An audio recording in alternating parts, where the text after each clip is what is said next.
Bonjour, chers amis intercesseurs, et à toutes les personnes qui participent à ce moment de prière avec nous.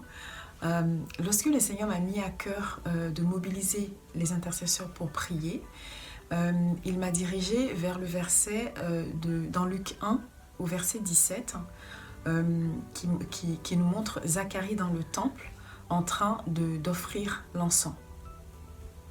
Mais ce qui m'a interpellée en fait dans ce verset, dans ce passage, ce sont les versets qui se trouvent avant, c'est-à-dire avant la partie de Luc 17, il y a quelques versets qui se trouvent avant. Je vais vous lire les versets qui se trouvent avant. Donc en fait c'est dans Luc 1, du verset 5 au verset 11. Donc, du temps d'Hérode, roi de Judée, il y avait un sacrificateur nommé Zacharie de la classe d'Abia. Sa femme était d'entre les filles d'Aaron et s'appelait Élisabeth. Tous deux étaient justes devant Dieu, observant d'une manière irréprochable tous les commandements et toutes les ordonnances du Seigneur. Ils n'avaient point d'enfants parce qu'Élisabeth était stérile. Et ils étaient l'un et l'autre avancés en âge. Or, pendant qu'il s'acquittait de ses fonctions devant Dieu selon le tour de sa classe, il fut appelé par le sort, d'après la règle du sacerdoce, pour entrer dans le temple du Seigneur pour offrir le parfum. Toute la multitude du peuple était dehors en prière à l'heure du parfum. Alors, un ange du Seigneur apparut à Zacharie et se tint debout à droite de l'autel des parfums. En fait, ce qui m'a vraiment interpellée dans cette partie, comme je vous l'ai dit, ce sont ces versets-là. C'est le mot parfum. Le mot parfum revient 3 fois de suite dans ce verset. Dans ces versets, ce n'est pas un passage extrêmement long, mais on retrouve le mot parfum plusieurs fois. Et du coup, je suis allée faire une recherche sur le parfum, ce que c'est que le parfum. Et l'anecdote qui est justement liée à ce passage, c'est que j'ai parlé de ça à une amie qui a senti comme une odeur de parfum toute la journée. Comme quoi Dieu parfois utilise des manières assez très créatives pour nous convaincre de ce qu'il est en train de dire. Donc, si vous allez dans Exode, vous allez voir toute la partie sur le parfum, sur l'encens en fait, l'encens qui est offert sur l'autel. Vous allez voir les indications que Dieu a données à Moïse sur comment préparer ce parfum. C'était très codifié, c'était très ordonné.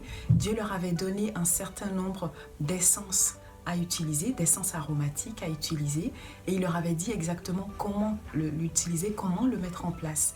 Et ce parfum était quelque chose de très saint, quelque chose de très pur, qui ne devait pas être reproduit n'importe comment, qui était vraiment saint pour Dieu. Et ce parfum devait brûler constamment le matin et le soir. Pour moi, il y a 2 choses pour nous à retenir aujourd'hui du parfum. D'abord, c'est le parfum que porte notre jeunesse aujourd'hui. Quel est le parfum que porte aujourd'hui notre jeunesse? Lorsque notre jeunesse est en mouvement ou lorsqu'elle est regardée du ciel par Dieu, quel parfum elle dégage?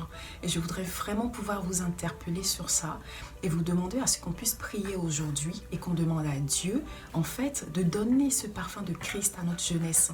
Puisque c'est lui qui suscite en nous le vouloir et le faire, il peut donner ce parfum à notre jeunesse, c'est-à-dire qu'elle puisse avoir cette odeur agréable à Dieu. Donc je vous demanderai vraiment qu'on puisse prier par rapport à ça, que notre jeunesse aujourd'hui puisse porter le parfum de Christ. La deuxième chose également que dit le parfum, c'est notre prière. Ce sont nos prières à nous qui montent vers Dieu.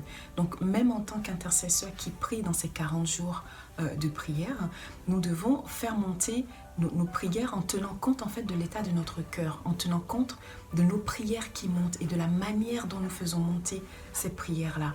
Donc voilà des interrogations pour nous et des points sur lesquels j'aimerais que nous puissions prier aujourd'hui. Je vous redonne le verset à partir duquel vous pouvez prier. Donc c'est le verset de Luc 1, les versets 5 à 11. Je vais prier avec vous maintenant. Seigneur, je te remercie pour ta grâce. Je te remercie pour l'opportunité que tu nous donnes de prier aujourd'hui. Seigneur, on voudrait te confier la jeune génération. Seigneur Jésus, on voudrait vraiment que tu puisses leur faire porter ton parfum. Seigneur, tu es l'autel sur lequel nous posons nos prières, l'autel sur lequel nous posons notre parfum. Seigneur Jésus, on prie vraiment que tu puisses faire porter à la jeune génération aujourd'hui ton parfum pour que cela soit agréable au Père.